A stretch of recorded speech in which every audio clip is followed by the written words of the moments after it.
जरदारी साहबा भी गाली गलोच में मुलव्वस थी। वैसे तो जो फॉर चेंज PTI की ख़वातीन जो MNAs हैं वो कल काफ़ी फ़ाल और एक्टिव थी और उन्होंने नारेबाजी और तंज और बुरा भला कहने का अपोजिशन को कसर नहीं छोड़ी कोई। लेकिन ये गाली की बात तो मुझे लगती नहीं कि करताज गुल साहबा ने की होगी। पूछ लेते हैं उनसे लेवल आ गया जी, असम्बली में क्या लेवल आ गया है, गाली गलोच में भी आ गए हैं। देखिए निज़ामी साहब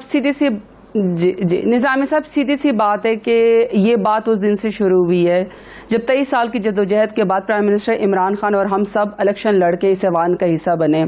PMLN 3 सालों में ये एक्सेप्ट कर ही नहीं सकी है कि प्राइम मिनिस्टर इमरान खान वज़ीर आज़म है और हम जैसे जो यंगस्टर्स हैं वो काबीना का हिस्सा है और हम जो नौजवान लोग हैं वो सियासत का हिस्सा है। इनका ख्याल था कि इनकी जद्दी पुश्ती सियासत और वरासती सियासत जो है वो सिर्फ इस मुल्क के ऊपर जो है हुक्मरानी होगी, कोई और माई का लाल जो है वो पार्लियामेंट का हिस्सा नहीं बन सकता है।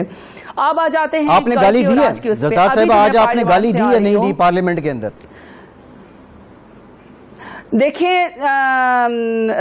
क्या कहते हैं अब्बासी साहब, मैं प्राइम मिनिस्टर इमरान खान की टाइग्रेस हूँ, चाहे मुराद सईद हो चाहे मैं हूँ, हम में से कोई शख्स दलील के बगैर बात नहीं करता। हम में से कोई शख्स जो है वो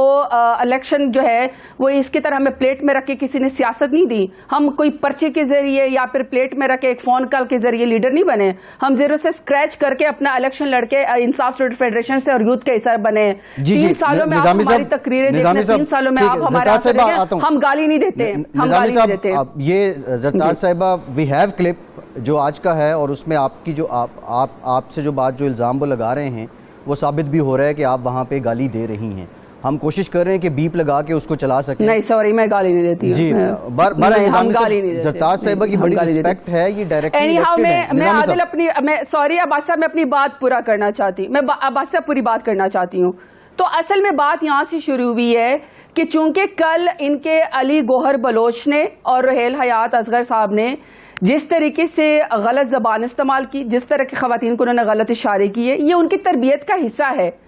अनफॉर्चुनेटली जब वहाँ से भी बात न बनी तो उन्होंने बाकायदा ख़वातीन के ऊपर हमला किया, जिसमें मलिका बुखारी जो है वो ज़ख्मी हुई, कल उसको हम हॉस्पिटल लेकर गए। इसी तरीके से जो है वो कमल के ऊपर हमला किया गया, इसी तरीके से शलीला रुत साहिबा के ऊपर, नुज़रत पठान के ऊपर, कमल के ऊपर हमला किया गया। तो अब अगर पार्लियामान में अगर ये लोग अपनी ख़वातीन की इज्जत नहीं करते, अगर ये लोग अपनी तंजीम साजी 3-3 बजे तक रात करके और अपनी ख़वातीन को खुद शर्मिंदा करते हैं, तो ये समझते हैं कि दूसरी ख़वातीन का इस सियासत में रास्ता रोक लेंगी। ये ख़वातीन बहुत बहादुर हैं, लेकिन ये गाली गलौज और ख़वातीन के ऊपर अटैक करना, ये PhD कैरेक्टर असैसिनेशन, ये तमाम PhD जो है, ये अलकाबात जो है और गाली गलौज की सियासत PMLN को हासिल है। और आज जब ये तय हो गया कि आज हम ऐवान को सही तरीके से चलाएंगे, तो शहबाज शरीफ को अपनी सफों में पूछना चाहिए कि जब हम चुप करके बैठे हुए हैं तो उनकी तरफ से सैनिटाइजर की बोतल जो है वो क्यों अकरम चीमा साहब MNA कुछ अपनी सीट पे बैठे हुए थे उनको मारी गई, जिससे वो लहू लहान हो गए। तो क्या PMLN की सफों में कुछ लोग चाहते हैं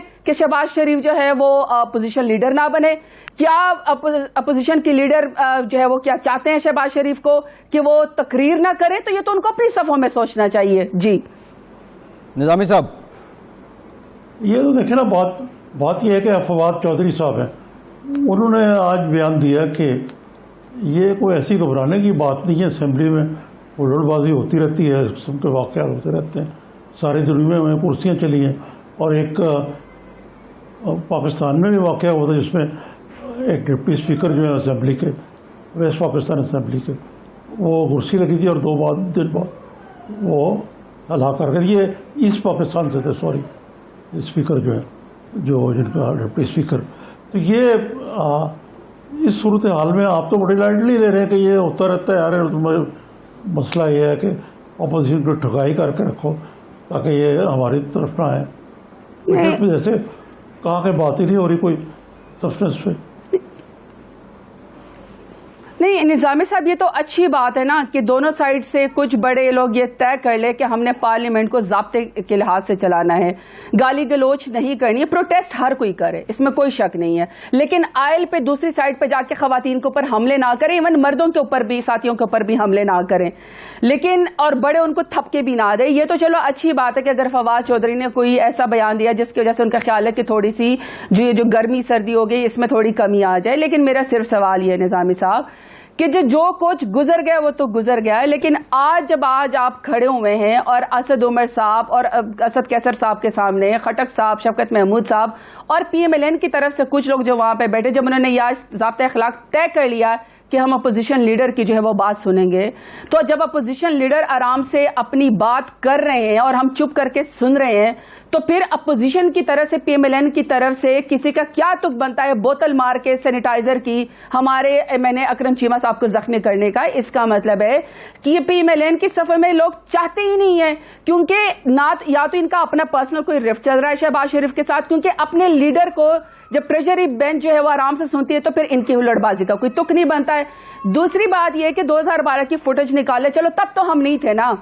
2012 में कैप्टन सफदर अवान जो नवाज शरीफ साहब के दामाद हैं, वो और शकील अवान साहब क्यों पीपल्स पार्टी को जब हफीज शेख साहब बजट पेश कर रहे थे बाकायदा हाथापाई से मार रहे थे? इसका मतलब है कि PMLN ये बर्दाश्त ही नहीं कर सकती है, उनको पता है कि उनका लीडर बगोड़ा जो है वो बारिश तहारी बैठा हुआ है, उसको हक है कि वो बार बार आके सियासत करे, वजीर आजम बने, लेकिन जो 90 लाख पाकिस्तानी ओवरसीज पाकिस्तानी जो रिमिटेंस भेजते हैं उसको जो है वो PMLN जो है वो वोट का हक नहीं देना चाहती। इसका मतलब है कि कुछ न कुछ उनको अपनी सफों में देखना पड़ेगा। जी जरताज साहिबा, जी माजी में अपोजिशन तो ये करती रही है, कल हुकूमत ने पहली बार ऐसा किया है कि अपोजिशन लीडर बोल रहा है और हुकूमत हुल्लड़बाजी कर रही है और सीनियर वजीर जो हैं वो इकनॉमिक सर्वे और बजट की कॉपियां डेस्क पे बजा रहे हैं। ये कौन सा तरीका है, ये क्या रिवायत है?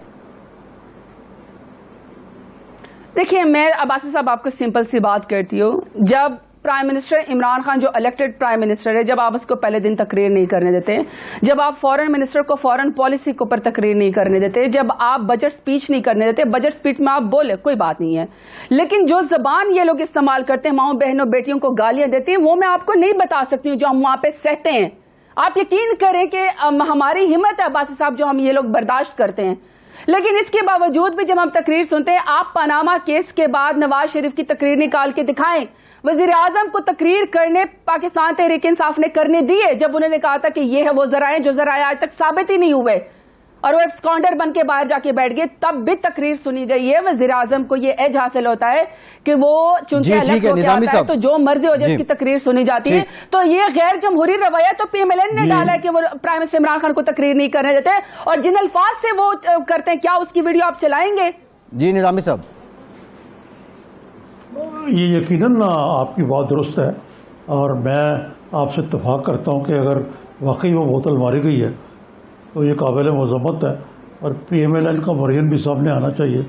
कि आखिर क्यों पर हुआ। एक तरफ तो वो रोना रो रहे हैं कि वो विक्टिम है इस चीज़ के जो कुछ कर हुआ है, और अगर तो ताली एक हाथ से नहीं बचती, दोनों हाथों से बचती है, तो इधर भी कोई मामला ऐसा ही है, लेकिन फिर भी हुकूमत पर जिम्मेदारी ज़्यादा होती है आपकी हुकूमत पे कि वो इक़्तिदार में है, आप वज़ीर हैं, आपका रवैया तो ऐसा होना चाहिए कि आप उनको बोर्ड लाए अपोजिशन को। ठीक है, उन्होंने गुनाह कबीरा नहीं कर दिया कि अगर उन्होंने प्राइम मिनिस्टर की तकरीर के दौरान हंगामा कराई की है, ये तो अपोजिशन जो है उसका काम भी हंगामा कराई करना है, ये तो फ़राइज़ मनसबी में शामिल है, ये करते ही हैं वो, जैसे कि फवाद चौधरी साहब ने खुद माना है। नहीं देखिए, मैं निज़ामी साहब सिर्फ इतनी सी बात कर रही हूँ कि क्या जब कोई और हुकूमत मुंतखब होकर आ जाती है और वह ऐवान का हिस्सा बन जाती है और जदोजहद करके वो 23 साल के बाद हुकूमत इख्तियार कर ही लेते हैं, बना लेते हैं, तो ये बात एक्सेप्ट करनी चाहिए PMLN को कि अब वो बादशाह सलामत नहीं है। मुल्क के हुक्मरान और लोग बन गए हैं जो बजट भी पेश करना चाहते हैं, जो आवाम को रिलीफ देना भी जानते हैं, जो दलील के साथ बात भी करना चाहते हैं, जब वहां से वजीर खड़ा होता है, जब मुराद सईद खड़े होते हैं। आप पीपल्स पार्टी की लैंग्वेज देखें, आप PMLN की लैंग्वेज देखें, मगर मुझे आज तक याद नहीं पड़ता कि मुराद सईद ने कभी गाली दी हो। जब अली अमीन गंडापुर खड़ा हो तो आप जरा दिया खान के मुंतखब नुमाइंदों को अपोजिशन से देखें वो किस तरह की जबान इस्तेमाल करते हैं। इसी जबान के अंदर ख्वाजा आसफ ने लोगों को वर्बल डायरिया कहा, इसी तरीके से आबिद शेर अली की जबान देखे, तलाल चौधरी की देखे, जितना बड़ा आप इल्जाम खवातीन की इंसल्ट करते हैं उतना बड़ा ओहदा आपको PMLN में मिल जाता है। हम मैं सिर्फ ये कह रही हूँ कि जमहूरी जब आप रवैये दूसरों से एक्सपेक्ट करते हैं तो आप खुद भी वो इज्जत देना सीखें, आप बर्दाश्त करना सीखें कि वोट की पर्ची के जरिए ही हुकूमत आएगी, वो 2023 का आपको इंतजार करना पड़ेगा। अगर आपको बजट से इशू है तो आप बजट पे बोले, बजट तो आपने सुना ही नहीं, बजट तो आपने पढ़ा ही नहीं, पॉलिसी का तो आपको पता ही नहीं, आपको तो पता ही नहीं कि 90 अरब दिए गए, आपको तो पता ही नहीं कि 260 बिलियन जो है वो एहसास प्रोग्राम में दिए गए, आपको तो पता ही नहीं है कि 53 अरब जो है वो ज़राअत के लिए दिए गए, आपको तो पता ही नहीं है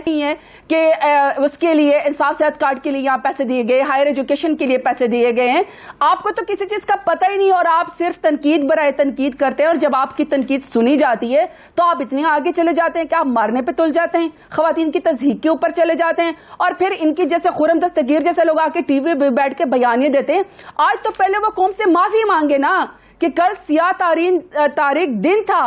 कौमी शर्म और कौमी एहसास के बगैर आपने खवातीन की तज़हीक की, आपने उनको मारा पीटा, और आप यहाँ पे टीवी पे बैठ के एक ऑनरेबल प्रोग्राम में आके ऑनरेबल बन जाते हैं और आप खवातीन के ऊपर इल्जाम लगाते हैं कि वो गालियां देती हैं। आप खवातीन के ऊपर हमले करें, आप खवातीन की कैरेक्टर असैसिनेशन करें, आप खवातीन को नोचें, आप खवातीन को मारें, आप खवातीन को जख्मी करें, आगे से खातून आपके खिलाफ प्रेस कॉन्फ्रेंस करके एक प्रोटेस्ट भी लॉन्च नहीं कर सकती है। इतनी भी आपको बात चुभती है, इसको इसलिए ये बात चुभ रही है क्योंकि सुबह मैंने और मलिका बुखारी ने प्रेस कॉन्फ्रेंस की है तो लिहाजा इन्होंने इल्जाम लगा दिया। तो खुदा का वास्ता जरताज साहिबा, बर्दाश्त करना सीखे और ये PMLN को इदराक होना चाहिए कि हम हुकूमत में हैं।